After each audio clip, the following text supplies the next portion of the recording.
வணக்கம் மக்களே, welcome to the fences show. இன்னைக்கு நம்ம பார்க்க போகிறது ஸ்பார்க் லைஃப் அப்படின்ற தெலுங்கு மூவியோட ரிவ்யூ.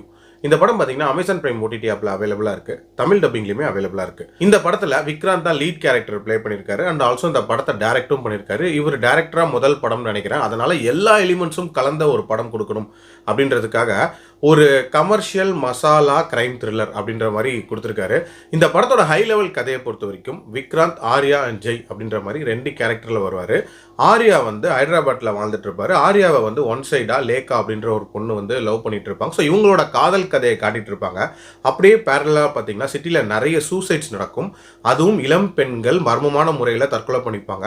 அவங்க தற்கொலை பண்ணிக்கிறதுக்கு முன்னாடி அவங்களோட பேரண்ட்ஸோ இல்லை சுற்றி இருக்கிறவங்களையோ கொலை பண்ணிட்டு தற்கொலை பண்ணிப்பாங்க அப்படின்ற மாதிரியான ஒரு பேட்டர்ன் ஃபாலோ ஆகும். இதே பேட்டர்ன் அப்படியே வைசாக்லையுமே ஃபாலோ ஆகுது.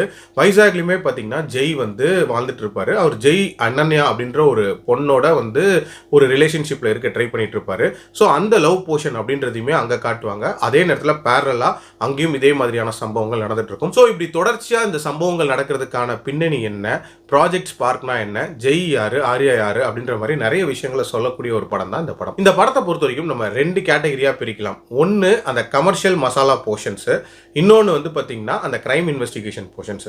அந்த கமர்ஷியல் மசாலா போர்ஷன்ஸை இவங்க எடுத்த விதம் அப்படின்றது எந்த விதமான புதுமையுமே இல்லாமல் எடுத்திருப்பாங்க அப்படின்னு சொல்லலாம். அதில் வரக்கூடிய லவ் போர்ஷன்ஸாக இருக்கட்டும், எமோஷன்ஸாக இருக்கட்டும், இல்லை ஆக்ஷன் சீக்வன்சஸாக இருக்கட்டும், ஒரு ரொட்டீன் கமர்ஷியல் மூவியில் என்னென்ன மாதிரியான விஷயங்கள் இருக்குமோ அதை மட்டும் தான் எடுத்திருந்தாங்க.